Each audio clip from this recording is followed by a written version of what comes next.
People who have a fear of public speaking usually identify it simply as nervousness. They say things like, I hate speaking in front of people, or I have terrible stage fright, or public speaking makes me really nervous. But labeling these feelings simply as fear isn't digging deep enough. You can't manage or decrease your fear until you uncover where that fear is coming from and how it physically shows up in your body. Everyone has their own little public speaking gremlin. You need to figure out why it's there and give it a name. To find your gremlins, create a personal speaker profile.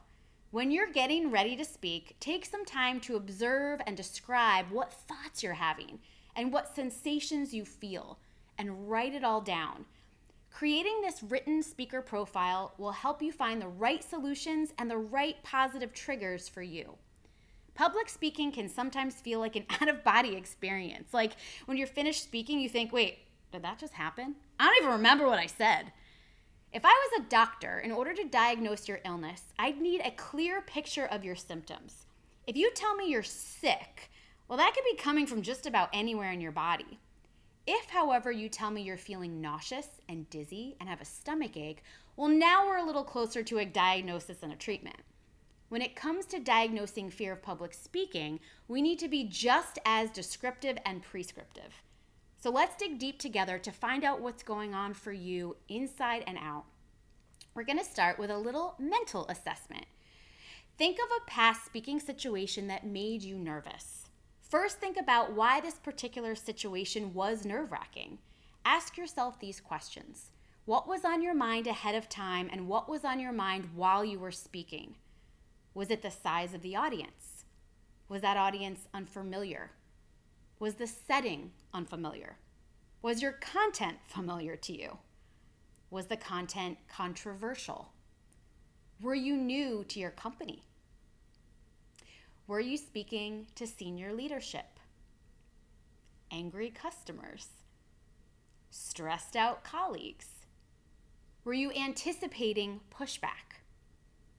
Were the stakes high? Were you thinking about other past experiences that didn't go well?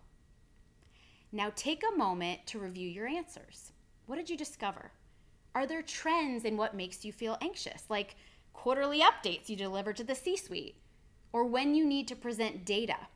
Uncovering trends can help you identify moments where you need a little extra prep. Now we're going to do a physical assessment. Think about what happens in your body when you're nervous. How did all those nervous thoughts manifest in that past speaking situation? Was your heart pounding? Were you short of breath? Did you feel your face turning red? Was your mouth dry? Were your palms sweating? Did you feel dizzy? Did you ramble on and on with your content? Did you lose your train of thought? Did you pace back and forth? Did you use repetitive gestures that had no purpose? Did you use a lot of verbal fillers like like, and so? Now, it's helpful to think of those answers while I'm asking them, but again, it's even more helpful to actually write them down.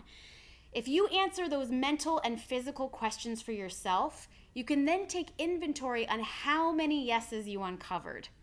Once you do, congratulations. You just built your speaker profile. The awareness that comes from this exercise will help you build a game plan later. The idea here is to get to know your own personal public speaking gremlin. Then you can wrestle it to the ground or tame it and feed it what it needs to get yourself to a more comfortable and confident place.